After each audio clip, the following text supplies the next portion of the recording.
नदिया के पार के किरदार के दिलचस्प तथ्य।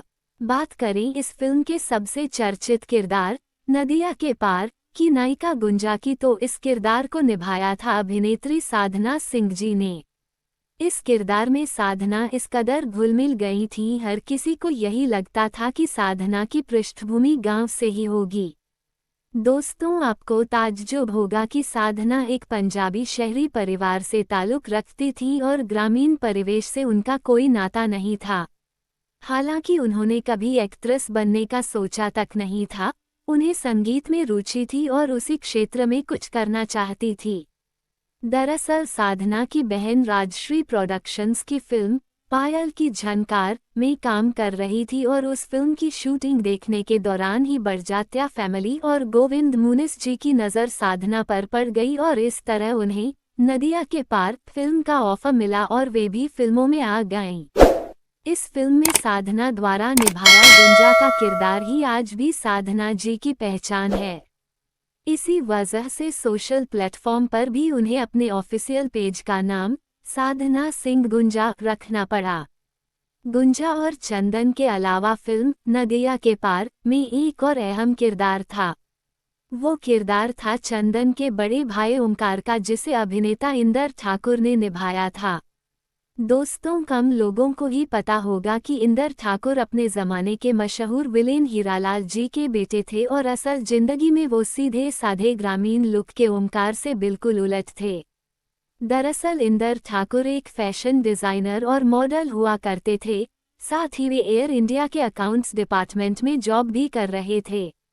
दोस्तों, आपको ये जानकर बहुत दुख होगा कि महज 35 साल की उम्र में ही एक आतंकवादी हमले में इंदर जी की उनके परिवार संग मौत हो गई थी। 23 जून 1985 की, जिस वर्ष उन्होंने न्यूयॉर्क शहर में आयोजित वर्ल्ड मॉडलिंग एसोसिएशन सम्मेलन के दौरान 1985 के अंतर्राष्ट्रीय फैशन डिजाइनर का पुरस्कार जीता था। यात्रा के दौरान टोरंटो से लंदन के बीच उनका विमान आतंकवादी घटना का शिकार हो गया था। हवा के बीच कनिष्क विमान में हुए धमाके की वजह से विमान क्रैश हो गया था और उसमें सवार सभी 329 लोग मारे गए थे, जिनमें इंदर, उनकी पत्नी प्रिया और उनका बच्चा भी शामिल था। दोस्तों, इंदर ठाकुर ने अपने करियर में सिर्फ 2 फिल्मों में काम किया था।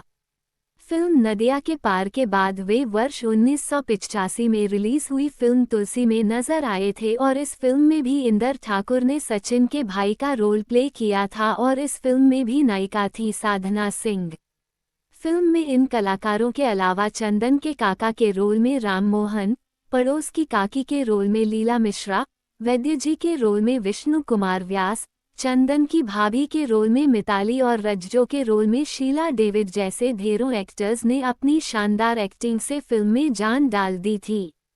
नदिया के पार फिल्म इतनी सफल हुई थी कि दर्शकों ने इसके किरदारों पर ही अपने बच्चों के नाम रखने शुरू कर दिए थे। बताया जाता है कि अभिनेत्री साधना सिंह के अभिनय से लोग इतने प्रभावित हो गए थे कि उस दौर के लोगों ने अपनी बेटियों के नाम गुंजा रखने शुरू कर दिए थे और ऐसा ही कुछ चंदन नाम के साथ भी हुआ था। साधना सिंह के मुताबिक गुंजा का किरदार लोगों को इतना पसंद आया था कि उस जमाने में कई बार तो लोग उन्हें देखते ही उनके पैर छूने लगते थे। ग्रामीण पृष्ठभूमि पर आधारित इस फिल्म को अक्सर लोग एक भोजपुरी फिल्म समझ बैठते हैं, जबकि यह फिल्म हिंदी अवधी मिश्रित भाषा की ही है। फिल्म में लीला मिश्रा जी अपने चिर परिचित बनारसी लहजे में भी बोलती नजर आती हैं। इस कहानी की पृष्ठभूमि पूर्वी उत्तर प्रदेश के ग्रामीण इलाके से जुड़ी होने के कारण गोविंद जी ने भी पटकथा और संवाद को लिखने में मिट्टी की उस खुशबू को कहीं से फीका नहीं पड़ने दिया। उन्होंने इस फिल्म का निर्देशन भी उत्तर प्रदेश के गांव में जाके ही किया ताकि कहानी के साथ पूरा न्याय हो सके। नदिया के पार फिल्म की 90% शूटिंग जौनपुर के केराकत नगर पंचायत के विजयपुर और राजेपुर नामक गांवों में हुई।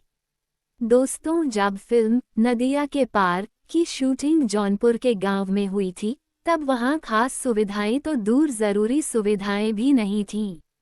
गांव में बिजली नहीं रहती थी और रात सभी को लालटेन के उजाले में ही बितानी पड़ती थी। सारी महिला कलाकारों को खाट पर ही सोना होता था और यही नहीं, शुरुआती दिनों में तो वहां टॉयलेट तक भी नहीं था। ऐसे में सभी को ग्रामीणों की तरह ही जीवन जीना पड़ता था। मगर शायद फिल्म की सफलता में वे असुविधाएं भी मददगार बन गईं और सारे कलाकारों के अंदर ठेठ ग्रामीण अंदाज समा पाया, जिसे वे पर्दे पर बखूबी प्रस्तुत कर सके। दोस्तों, आपको ये जानकर ताज्जुब होगा कि दो गांवों की इस कहानी को एक ही गांव के दो अलग-अलग मोहल्लों में शूट किया गया था और गांव के ही रास्तों और नदी के दृश्यों को बड़ी ही खूबसूरती से फिल्म में जोड़ दिया गया था, जिससे ऐसा लगता था जैसे एक गांव नदी के इस पार है तो दूसरा नदी के उस पार।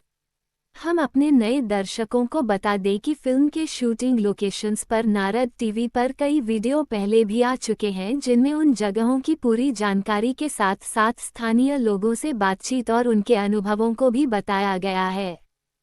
फिल्म नदिया के पार की सफलता का अंदाज़ा आप इस बात से भी लगा सकते हैं कि इसको तेलुगु में प्रेमलयम नाम से डब भी किया गया और वर्ष 1994 में राजश्री प्रोडक्शंस ने खुद अपनी इसी कहानी पर हम आपके हैं कौन के नाम से दोबारा एक फिल्म बनाई।